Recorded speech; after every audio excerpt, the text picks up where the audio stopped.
Hello friends, जय माँ बगला मुखचंदवासी। सबसे पहले सॉरी कि आज वीडियो बनाने में लेट हुआ। सबकी सबसे पहले शिकायत की क्या बात है माँ, आजकल आप शांत हो। सबको मेरी शांति बहुत चुभ रही है। हमेशा आप इतना बोलते हो, ये बोलते हो। मैंने शांत होना ही सही समझा है, क्योंकि आज तक मैं बोल बोल के काम करती हूँ तो लोगों को लगता है अरे क्या कर पाएगी, क्या नहीं कर पाएगी। अभी मैंने कुछ लोगों को दिमाग में लिया है, मैं शांति से, मैं बोलूँगी नहीं, मैं उन लोग के लिए शांति से काम करूँगी। क्योंकि देखिए, मेरा जो काम है मैंने पूरा किया। देखिए, आपने खुद देखा हरीश पांडे जैसे लोगों का भी बैंड बज चुका है, उसके ऊपर भी केसेस हो रहे, क्योंकि उसको मैंने प्यार से समझाने की कोशिश की।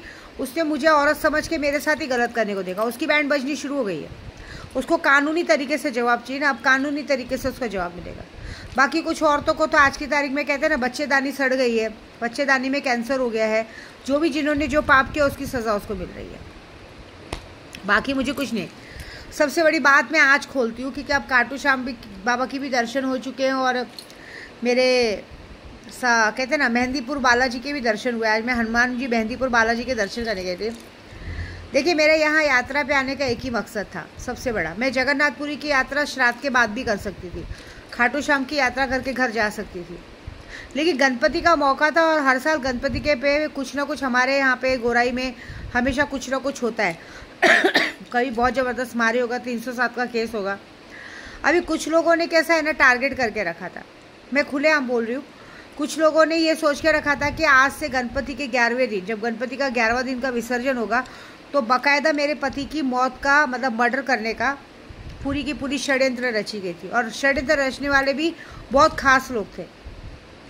खास लोग बताओ, मतलब जो जो कहते हैं ना मेरे मिस्टर, हम लोग जिस पे बहुत ज़्यादा विश्वास करते हैं वो लोग।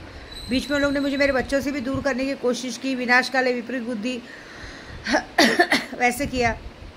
उसके बाद पूरी तरह से मेरा घर बिखेरने की कोशिश की, इधर चढ़ाना उधर चढ़ाना, अपने आप को बहुत अच्छा बनाना। तो मुझे खबर आई थी कि इसे कि माता जी आप बुरा मत मानना, आप अपने पति को लेकर यात्रा पे चले जाओ। मैं बोली क्यों? तो बोलते आप अब ऐसे भी आप यात्रा पे रहे। तो मैंने बोला ऐसे भी मैं जगन्नाथपुरी की यात्रा पे जा रही हूँ। तो बोलते आप लेके जाओ। ये तो एक बात याद रखना कि गणपति का लास्ट दिन 6 तारीख को आपको रात तक खबर आएगी कि आपके पति की हत्या कर दी गई। मैं बोली कौन कर रहा है ये?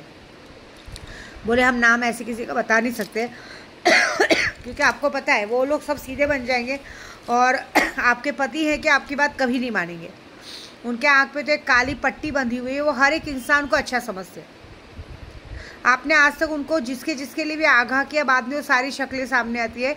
सबसे फर्स्ट ऑफ कि उन्होंने इतने गहने पहन के रखे हो, गहने सबके आंखों में गड़ रहे। हाँ, हो चुका है 2-3 बार मेरे पति के साथ ऐसा हो चुका है कि वो नींद में रहते। मैंने उन्हें 50 बार मना किया है कि आप ड्रिंक करो, सब करो, लेकिन ज़्यादा भी मत करो कि कोई आप पर हावी हो सके। देखिए, हमारे साथ बहुत लोग आते जाते हैं। आप ड्रिंक करोगे, अपने आप को बेसुध कर दोगे अपने आप। क्योंकि मेरे बीच में भी हमारे में सैलानी में भी हमारा झगड़ा हुआ था, तो मेरे पति का फ़ोन मिसयूज़ करके मेरे पति के फ़ोन से बहुत सारे लोगों को फ़ोन लगाया गया था, जो कि उन्हें पता भी नहीं कि उनके फ़ोन से फ़ोन लगाया गया। मेरे पास उनका पासवर्ड नहीं है, क्योंकि हमारे घर में चोरी नहीं सिखाते, लेकिन उनके सारे लोगों के पास उनका फ़ोन का पासवर्ड है, उनके दोस्तों के पास, सबके पास पासवर्ड है। अब किसने किया मुझे पता नहीं, उसकी वजह से हम दुश्मन बने। तो बात ऐसी है ना कि देखिए, एक दारू एक ऐसी चीज़ होती है ना कि आदमी का ईमान धर्म बदल देता है। और लोग आज की तारीख में लोग बहुत ज़्यादा जो अच्छे बनते हैं ना, मैं तो जो भी मुझसे मीठा बोलता है ना, मैं उससे दूर ही रहती हूँ। तो भाई मैंने अभी झगड़ा करना बंद सोचा है, क्योंकि मेरे घर में भी मेरे बच्चे चिल्लाते कि मम्मा आप गाली वाली मत दिया करो। इस डिप्रेशन में आके कभी कभी मैं झूठ नहीं बोलूँगी, अपने बच्चों के साथ भी गलत कर देती हूँ, लेकिन अब मुझे वैसा नहीं करना है।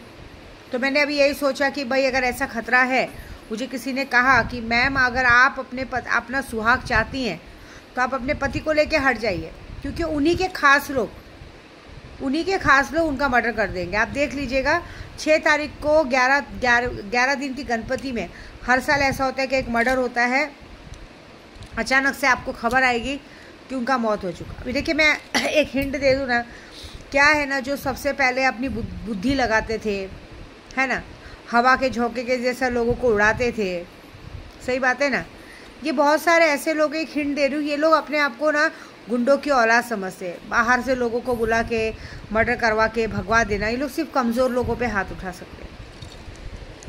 तो आपकी किए की सज़ा तो कानून आपको देगा और भगवान देगा। मैं कौन होती हूँ? मैंने तो इज्जत से अपने खाटू बाबा के पास आ गई, लेकिन ये खबर फैलाना बहुत ज़रूरी था कि इस बार पूरी तरीके से प्लानिंग की गई थी कि मेरे पति की हत्या कर दी जाएगी और बाद में ये नाम डाला जाएगा कि इनका आपसी बहुत बड़ा झगड़ा चल रहा था। ऐसा ये बात मेरे पति कभी नहीं मानेंगे, क्योंकि उनको बोलूँगी भी तो नहीं मानेंगे।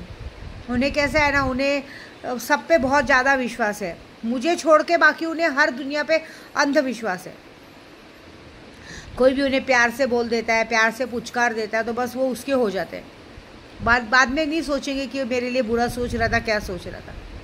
बाद में असलियत भले सामने आएगी। आप सोचो, हम लोग अपने गणपति का सबका फंक्शन रखते थे तो हमेशा मैंने सबकी बड़ी बड़ी फ़ोटो बैनर पे लगाई है, उनके दोस्तों की। और ये लोग हमसे चंदा मांगते हैं भंडारा करने के लिए, सबके लिए, और मेरे पति की इतनी छोटी सी फ़ोटो लगाते जैसे कोई भिखारी है। जब कोई ज़रूरत पड़ती है या जब कोई बड़ा काम रहता है तो हमसे पैसे मांगे जाते हैं मदद के तौर पे, लेकिन जब ऐसा कुछ रहता है तब इतनी छोटी सी फ़ोटो लगा दी जाती है। बताओ। और ऐसे ऐसे लोगों की बड़ी बड़ी फ़ोटो लगती है जिन लोगों की औकात, कहते ना, हमारे सामने खड़े रहने की भी नहीं है। हमसे पैसा लेके वो सारा काम करते हैं। मैं ज़्यादा, देखो, मैं गुप्त दान क्यों तो ज़्यादा बोलूँगी नहीं, लेकिन हमसे लेकर आप हमारे ही अपमान करोगे तो क्या मतलब है। तो ये बात कैसा, मुझे किसी को समझाना नहीं, मेरा काम ये है बल से अच्छा त्याग। उनकी किए की सज़ा उनको भगवान देगा। और मुझे ये काम था कि मैं अपना ये सब करने से अच्छा मैं अपने पति को लेके बाजू में हटना ज़रूरी समझी। मेरा ब्रह्मचार्य व्रत ज़्यादा ज़रूरी नहीं है, मेरी पूजा तो चालू है ना। मेरे माथे पे चमकता सिंदूर ज़्यादा ज़रूरी है। और मेरे माथे पे चमकता सिंदूर लाल रंग नहीं है कि हर कोई मिटा देगा। मेरे माथे पे चमकता सिंदूर मेरी माता रानी की देन है। मेरी माता रानी ने मांग भरी है, तो ऐसे कोई ये मांग उजाड़ दे तो बहुत बड़ी बात हो जाएगी ना। तो अब ये है कि भाई जिसने जो गलती की है उसकी सज़ा तो विद्या देवी देगी। अब जाइए, जो दर्शन मैं कर रही हूँ, ये दर्शन में मैं जहाँ जहाँ दर्शन कर रही हूँ, मुझे इतना पता है कि मेरे खाटू श्याम बाबा, मेरे रामदेवरा, मेरे बॉडी वाले शख्स ऐसे लोगों को छोड़ेंगे नहीं। लेकिन एक बात ज़रूर है, जिस दिन कहते हैं ना, जिस दिन परिवार की आँख खुलेगी ना, जिस दिन मेरे पति की आँख खुलेगी ना, और जब इसमें लोगों का चेहरा दिखाई देगा ना, उस दिन देख लेना वो अपने आप, उसका शायद हो सकता है कि पूरी दुनिया से, इंसान बुरा नहीं होता, बुरा बनाने वाले आप लोग होते हैं। तो जिस दिन ऐसा कुछ होगा ना, तब उनको मेरी बात जब पता चलेगी ना कि मेरी ये पागल बीवी हमेशा मुझे सच कहती थी और मैं ही इसको झूठा समझता था, पता चलेगा कुछ होगा। आज ये भांडा फोड़ना इसलिए ज़रूरी था कि अब हमारा गोराई, हमारा बोरीवली गैंगस्टर हो गया है। आए दिन किसी की भी मौत का प्लानिंग करते हैं।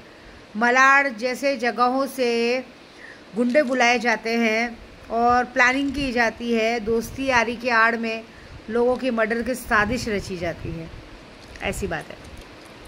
कोई नहीं, पकड़े जाएंगे बहुत जल्दी, क्योंकि जिसने मुझे खबर दी है उसने ये भी कहा है कि आप टेंशन मत लीजिए, अभी कल परसों भी झगड़ा हुआ है, कल परसों भी मारा हुआ है वहाँ पे।